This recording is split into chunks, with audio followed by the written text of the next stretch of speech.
নমস্কার বন্ধুরা, আমি অর্ক রায়। আমার ইউটিউব চ্যানেল দৈবানী চ্যানেলটি ভালো লাগলে অবশ্যই লাইক, শেয়ার এবং সাবস্ক্রাইব করুন। পাশে থাকা বেল আইকনটি অন করে দিন, যাতে বাড়িতে বসেই সবার প্রথমে আপনি জ্যোতিষ সংক্রান্ত যে কোনো সমস্যার সমাধান পান। কালসর্প শুনলে পরেই মানুষের মধ্যে একটা আতঙ্ক জেগে ওঠে। কালসর্প মানে কি? আদৌ কালসর্প দোষ বলে কি কিছু হয়? কালসর্প দোষের প্রভাবে কি হয়? কালসর্প দোষ জন্মছকে মানে আপনি কি শুধুই সমস্ত কাজে বাধাপ্রাপ্ত হবেন, না আপনি ফকির থেকে রাজা হতে পারেন, না রাজা থেকে ফকির। কালসর্প দোষের প্রতিকার কিভাবে করবেন? কালসর্প দোষ মানেই ভয়ের কোনো ব্যাপার না। আজকে বলতে চলেছি কালসর্প দোষ কাকে বলে, কালসর্প দোষের পৌরাণিক কাহিনী কি, সব কিছু আজকে আমি কালসর্প দোষ সম্বন্ধে আপনাদের জানাবো। সাথে জানাবো প্রতিকার এবং সমস্যা থেকে কিভাবে মুক্তি পাবেন। সর্প মানে কাল, আর সংস্কৃত কাল বলতে বোঝায় সময়কাল। সর্প মানে সাপ, আর বৈদিক জ্যোতিষশাস্ত্রে রাহু এবং কেতুকে ছায়া গ্রহ বলা হয়। রাহু এবং কেতুর মধ্যে 7টি প্রধান গ্রহ চন্দ্র, সূর্য, বুধ, শুক্র, বৃহস্পতি, মঙ্গল অথবা শনির মধ্যে কোনো একটি অবস্থান করলে কালসর্প বা কালসর্প যোগ তৈরি হয়। এই যোগে আক্রান্ত ব্যক্তি পূর্বজন্মের কোনো কাজের কারণে অপ্রত্যাশিত ব্যর্থতার সম্মুখীন হতে পারেন, আবার জীবনে আসতে পারে অপ্রত্যাশিত উত্থান পতন। কালসর্প যোগের সময়সীমা 47 বছর পর্যন্ত, তবে এক একজনের ক্ষেত্রে এর প্রভাব এক এক রকমের হয়ে থাকে। আপনার জন্মছকে কালসর্প দোষের লক্ষণ কি দেখে বুঝবেন? রাহু আর কেতু সর্বদা বিপরীত দিকে থাকবে। রাহু ও কেতুর মধ্যে সব গ্রহ থাকবে, তাহলেই তাকে পূর্ণ কালসর্প দোষ বলা হয়। রাহু ও কেতুর সঙ্গে যদি কেউ থাকে বা অন্য কোনো গ্রহ একসাথে অবস্থান করে রাহু বা কেতুর সাথে একই ঘরে, তবে সেটা আংশিক কালসর্প দোষ। আর রাহু আর কেতু যদি একাকী থাকে আর 5টা ঘরের মধ্যে যদি বাদবাকি গ্রহ থাকে, তবে সেই যোগকে পূর্ণ কালসর্প দোষ বলা হয়। এটা প্রতিকার করলে মানুষের অনেক উপকার হয়। কালসর্প দোষ জন্মছকের এমন একটা অবস্থা যেখানে 7টি গ্রহ যেমন বৃহস্পতি, রবি, চন্দ্র, মঙ্গল, বুধ ও শুক্র এবং শনি সকলেই রাহু এবং কেতুর ছায়ায় ঢাকা পড়ে। অর্থাৎ এই 7টি গ্রহ যখন এক পংক্তিতে চলে আসে আর তারা ঢাকা পড়ে রাহু ও কেতুর ছায়ায়, তখন সৃষ্টি হয় পূর্ণ কালসর্প দোষ। এছাড়া যদি একই গ্রহ সেই ছায়ার বাইরে থাকে, তাহলে ঘটে আংশিক কালসর্প দোষ। মনে করা হয় পূর্বজন্মে সর্পহত্যা করলে এই দোষ সৃষ্টি হয়। কালসর্প দোষ যদিও কারোর জীবনে থাকে, তাহলে সেই ব্যক্তির জীবনের সমস্ত শুভ প্রভাবই নষ্ট হয়ে যায় এবং কোনো কাজেই তিনি সাফল্য পান না, সব কাজে ব্যর্থ হন। তিনি একটা পারিবারিক ক্ষেত্রে খুব একটা সুখী হতে পারেন না। তবে এই দোষ কার জীবনে কতটা প্রভাব ফেলবে, বা তার জীবনে উন্নতি হবে কিনা, বা তিনি ফকির থেকে রাজা হবেন কিনা, বা যদি রাজা থাকেন ফকির হবে কিনা, তবে সেটা ব্যক্তি বিশেষের ওপর নির্ভর করা হয়। পৌরাণিক কাহিনী কি ব্যাখ্যা করছে কালসর্প দোষ সম্বন্ধে? কালসর্প যোগের পিছনে রাহু ও কেতুর ভূমিকা আছে। আর পুরাণ মতে সরভানু নামে এক অসুর সমুদ্র মন্থনের কালে অমৃত আস্বাদন করেছিল। তার মুন্ড ছিন্ন করেন মোহিনীরূপী বিষ্ণু, কিন্তু তার ছিন্ন মুন্ড ধর অমৃত পানের ফলে অমরত্ব লাভ করে। আর মুন্ডটি রাহু এবং দেহটি কেতু নামে পরিচিত হয়ে মহাবিশ্বে ঘুরে বেড়াতে থাকে। আর এর থেকেই জন্ম হয় এই কালসর্প দোষ বা যোগ নামের এই সমস্যা। কালসর্প দোষের লক্ষণ আপনি কি দেখে বুঝবেন? যদি আপনার জন্মছকে কালসর্প দোষ থাকে, বা যখনও আপনার যদি কুষ্টি বিচার না করানো হয়ে থাকে, তাহলে আপনি মোটামুটি কি দেখে বুঝবেন যে আপনার কালসর্প দোষ আছে? কালসর্প দোষযুক্ত ব্যক্তিদের জীবনে রোজ বিভিন্ন অস্বস্তিকর পরিস্থিতি তৈরি হতে পারে। কেউ প্রায় অসুস্থ হয়ে পড়েন, কারোর দৃষ্টি প্রায় দুর্বল হয়, আবার কখনো কখনো স্বপ্নে সাপ এবং মৃত মানুষ দেখেন। দুঃস্বপ্নের পাশাপাশি মৃত্যুকে খুব কাছ থেকে অনুভব করার অভিজ্ঞতা হতে পারে, যেমন অন্ধকারে হারিয়ে যাওয়া বা সাপে কামড়ানো। এই দোষযুক্ত মানুষরা প্রায় দুর্ভাগ্যজনক ঘটনার মধ্যে দিয়ে যান। তবে কী কারণে জীবনে এই একের পর এক সমস্যা তারা বুঝে উঠতে পারেন না। শারীরিকভাবেও তাদের নানা অসুস্থতার মোকাবিলা করতে হয়। তবে জন্মছক বিচার করি আপনার কালসর্প দোষ আছে কিনা সেটা বোঝা যাবে। কালসর্প দোষের প্রকারভেদ। ভারতীয় জ্যোতিষশাস্ত্র অনুযায়ী 12 রকমের কালসর্প যোগ বা কালসর্প দোষ আছে। 1 নম্বর হচ্ছে অনন্ত কালসর্প দোষ, লগ্নে রাহু এবং সপ্তম অষ্টম ঘরে কেতু অবস্থান করলে অনন্ত কালসর্পদোষ গঠিত হয়। কুলিক কালসর্পদোষ। কুলিক কালসর্পদোষ যোগ গঠিত হয় যখন দ্বিতীয় ঘরে রাহু এবং কেতু অষ্টম ঘরে অবস্থান করছে। 3 নম্বর বার্ষিকী কালসর্পদোষ। রাহু যখন তৃতীয় ঘরে এবং কেতু যখন নবম ঘরে থাকলে বার্ষিকী কালসর্পদোষ গঠিত হয়। শঙ্খপাল কালসর্পদোষ কখন গঠিত হয়? রাহু চতুর্থ ঘরে এবং কেতু দশম ঘরে অবস্থান করলে শঙ্খপাল কালসর্পদোষ তৈরি হয়। পদ্ম কালসর্পদোষ রাহু পঞ্চম ঘরে ও কেতু 11 ঘরে বা একাদশ ঘরে যখন অবস্থান করে তখন পদ্ম কালসর্পদোষ গঠিত হয়। মহাকাল সর্পদোষ রাহু ষষ্ঠ ঘরে এবং কেতু দ্বাদশ ঘরে থাকলে মহাপদ্ম কাল সর্পদোষ গঠিত হয়। তক্ষক কাল সর্পদোষ রাহু এবং কেতু জন্মসূত্রে একই ঘরে অবস্থান করলে তক্ষক কাল সর্পদোষ গঠিত হয়। কর্কটক কাল সর্পদোষ রাহু অষ্টম ঘরে এবং কেতু দ্বিতীয় ঘরে অবস্থান করলে এই যোগ তৈরি হয়। শঙ্খচূড় কাল সর্পদোষ নবম ঘরে রাহু তৃতীয় ঘরে কেতুর অবস্থানে শঙ্খচূড় কাল সর্পদোষ ঘটে। ঘটক কাল সর্পদোষ রাহু দশম ঘরে এবং কেতু চতুর্থ ঘরে থাকলে এই দোষ গঠিত হয়। বিষধর কাল সর্পদোষ কেতু পঞ্চম ঘরে এবং রাহু একাদশ ঘরে যদি থাকলে এই যোগ দেখা যায়। শেষনাগ কাল সর্পদোষ রাহু দ্বাদশ ঘরে এবং কেতু ষষ্ঠ ঘরে থাকলে এই যোগ তৈরি হয়। কালসর্পদোষ থাকা মানে যে আপনার জন্মচক্রে খুব খারাপ চলবে এমন না, এমনও কিছু যোগ আছে বা এমনও কিছু জন্মচক্রে আছে যেখানে রাহু আর কেতু যদি এইভাবে অবস্থান করে তবেই আপনার সমস্যা বেশি বাড়বে। 1 নম্বর হলো যখন কালসর্প যোগে রাহু বৃহস্পতির সঙ্গে যুক্ত হয়ে গুরুচণ্ডাল যোগ তৈরি করে। 2 নম্বর যখন রাহুর সঙ্গে রবি অথবা চন্দ্র যুক্ত হয়ে গ্রহণ যোগ তৈরি করে।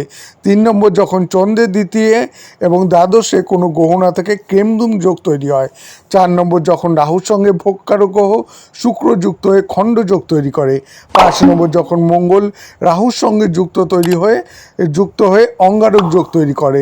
6 নম্বর যখন রাহু বুধের সঙ্গে যুক্ত হয়ে জড়ত্ব যোগ তৈরি করে। 7 নম্বর যখন রাহু শনির সঙ্গে যুক্ত হয়ে নন্দা যোগ তৈরি করে। আর কখন কালসর্পদোষ যোগ দুর্বল হয়?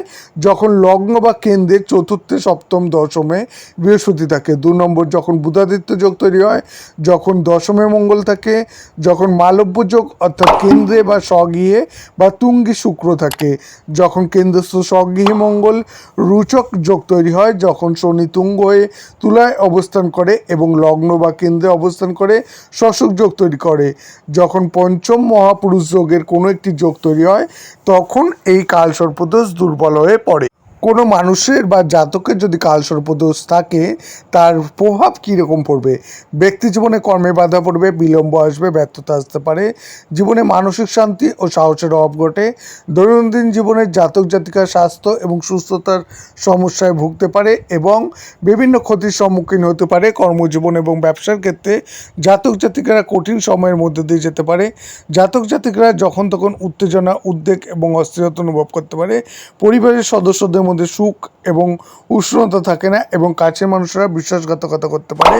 প্রিয়জনদের সমর্থনের অভাব ঘটে। প্রতিটি কাজে অসুবিধা, মানসিক অশান্তি, অবাঞ্ছিত উদ্বেগ এবং চাপ, আর্থিক অস্থিরতা, পরিবারের বিবাদ, স্বাস্থ্য সমস্যা, বিপর্যস্ত দাম্পত্য জীবন, কর্মজীবন বৃদ্ধিতে বিলম্ব, পরিবারের এক সদস্যের আকস্মিক মৃত্যু, আত্মবিশ্বাস কম, এগুলোই কালসর্পদোষের প্রতিকূল পরিস্থিতি বোঝায়। কালসর্পদোষের প্রভাব প্রায় 100 বছর আগে কিছু জ্যোতিষী কালসর্পযোগের মানচিত্র তৈরি করেছিলেন এবং একে একটি বিশেষ স্থান দিয়েছিলেন। এখন বেশিরভাগ মানুষ এসবে বিশ্বাস করেন না, যার ফল তাদের ভুগতে হয়। তবে জ্যোতিষশাস্ত্র অনুযায়ী এই দোষ বিভিন্ন মানুষকে বিভিন্নভাবে প্রভাবিত করে। ব্যক্তির জন্মতালিকায় কালসর্পদোষের কিছু প্রভাব আরও আমি বিস্তৃত ব্যাখ্যা করছি। ব্যক্তি জীবনে কর্মে বাধা, বিলম্ব এবং ব্যর্থতা আসতে পারে।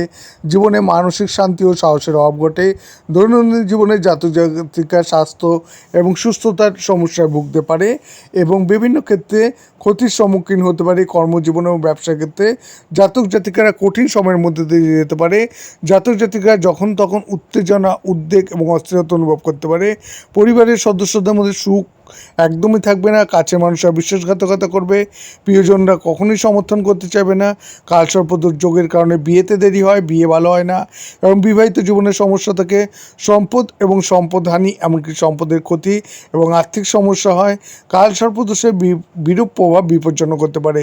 জন্মতালিকায় অন্যান্য গ্রহের ইতিবাচক প্রভাবকে নষ্ট করে দেয় এই দোষ। এর কুপ্রভাব কমাতে যোগ্য কোনো জ্যোতিষবিদের পরামর্শ নেবেন, তাহলেই আপনার জীবন সফলভাবে সামনের দিকে এগিয়ে নিয়ে যেতে পারবে। কালসর্পদোষ থেকে মুক্তি পাবেন কি করে, এর প্রতিটি প্রতিকার এইবার আমি বলে দিতে চলেছি। ভগবান শিবের আশীর্বাদ পাওয়ার জন্য যা কালসর্পদোষের কারণে চ্যালেঞ্জগুলি অতিক্রম করতে উল্লেখযোগ্যভাবে সাহায্য করতে পারে। পঞ্চাক্ষর মন্ত্র যেমন ওম নমঃ শিবায় বা মহামৃত্যুঞ্জয় মন্ত্র প্রতিদিন কমপক্ষে স্নান করে শুদ্ধ অবস্থায় 108 বার জপ করুন। নাগপঞ্চমী দিনে উপবাস পালন করা, নাগ দেবতার পূজা করা সত্যিই কার্যকর হতে পারে। নদীতে ধাতুর তৈরি নাগ ও নাগিনের 108 জোড়া ভাসিয়ে দিন। গার্নেট এবং বিড়াল চোখের পাথর, রত্নপাথর। কালসর্পদোষের জন্য রত্নপাথরের প্রতিকার খুব উপকারী হতে পারে, তবে শুধুমাত্র একজন অভিজ্ঞ জ্যোতিষীর সাথে পরামর্শ করার পরে তবেই আপনি এই রত্নপাথর ধারণ করবেন। কালসর্পদোষের প্রভাবকে প্রত্যাখ্যান করার জন্য রূপোর আংটিতে এমবসড গোমেদ ওরফে গার্নেট রত্ন বা ক্যাটসাই রত্ন পরিধান করুন। রাহুর প্রধান সময়ে গোমেদ এবং কেতুর প্রধান সময়ে বিড়ালের চোখে পড়তে হবে। তারা উভয় কালসর্পদোষ পর্বে সমস্ত অসুবিধা দূর করে এবং দ্রুততম ফলাফল নিয়ে আসে। গার্নেট রত্ন পরিধান করার পদ্ধতি। গার্নেট রত্ন পাথরটি গঙ্গা জল দিয়ে ধুয়ে নিন। রাহুর নিচের যে মন্ত্রটি আমি বলতে চলেছি 108 বার, সেটা পাঠ করুন। পূজা শেষ হওয়ার পরে ভিক্ষুকদের একটি কালো এবং সাদা কম্বল বা কাপড় দান করুন। মন্ত্র ওম ভ্রম ভ্রম ভ্রম সহ রহবে নম পড়ার জন্য সেরা দিন বুধবার বা শনিবার। কোন আঙুলে পড়বেন? মধ্যম আঙুলে। ক্যাটস আই রত্ন পড়ার পদ্ধতি। বিড়ালের চোখের আংটি গঙ্গা জল দিয়ে ধুয়ে নিন। কেতু মন্ত্র 108 বার জপ করুন। এরপর নৈবেদ্য হিসাবে দই নিবেদন করুন। আংটি পড়ুন এবং অভাবী লোকেদের তিল বা চাল দান করুন।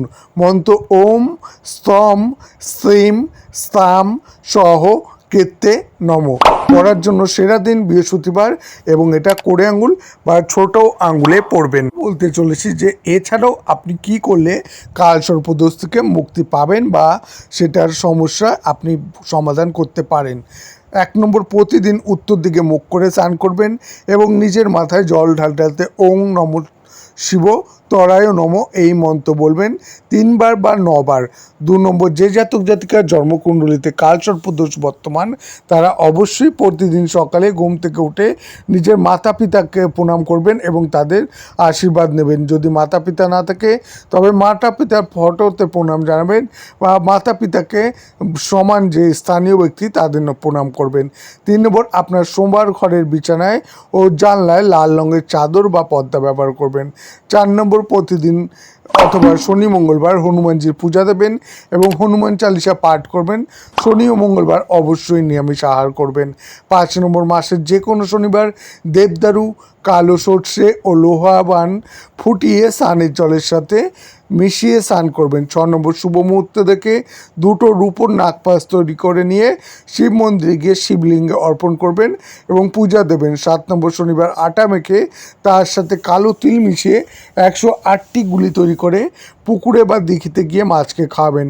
8 নম্বর, কালসর্পদোষ প্রবল হলে কালসর্প রুদ্রদোষ নাশক কবচ ধারণ করবেন।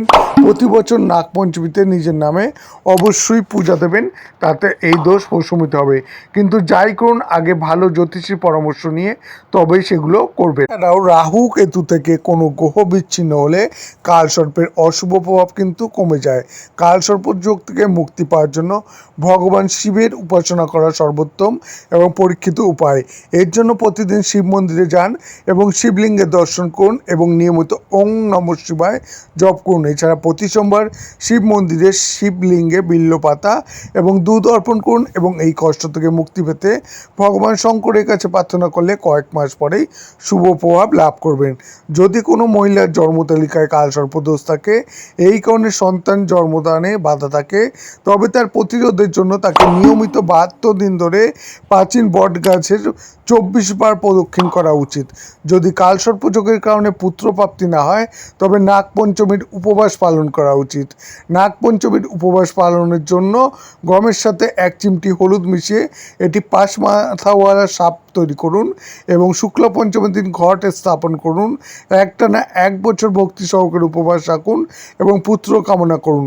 একটি কালো কাপড়ে বা রুমালে 1 মুঠো আস্ত মুগ বা আস্ত মাসকলাইয়ের ডাল রেখে রাহুর মন্ত্র ওং রাহবে নম মন্ত্র উচ্চারণ করে ভিক্ষুককে দিয়ে দিন অথবা কুয়ো, নদী বা পুকুরে রেখে দিন।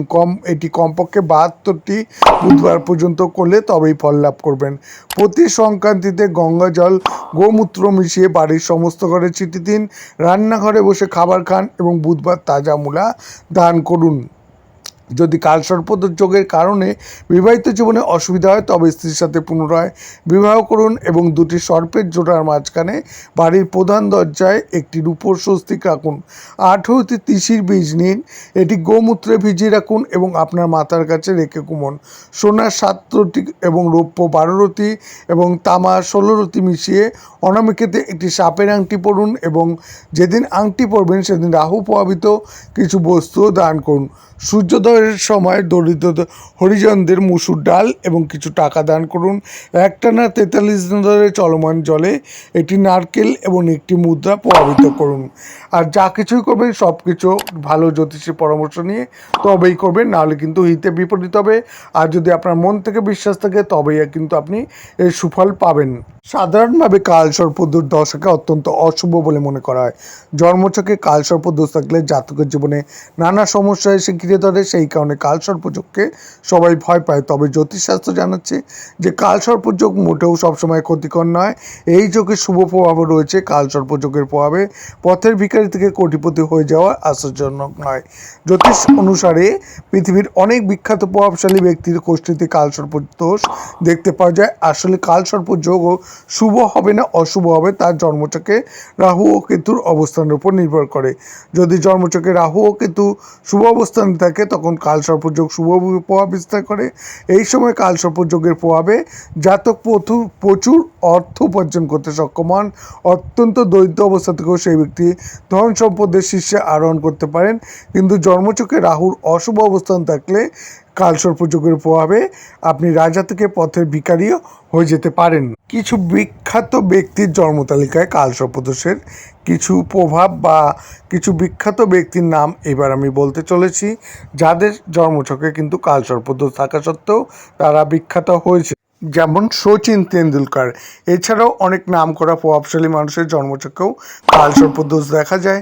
তাই এটা নিয়ে অযথা কোনো ভয় পাবেন না। সঠিক সময়ে প্রতিকার করে নিন, আপনার জীবন সুখের হবে।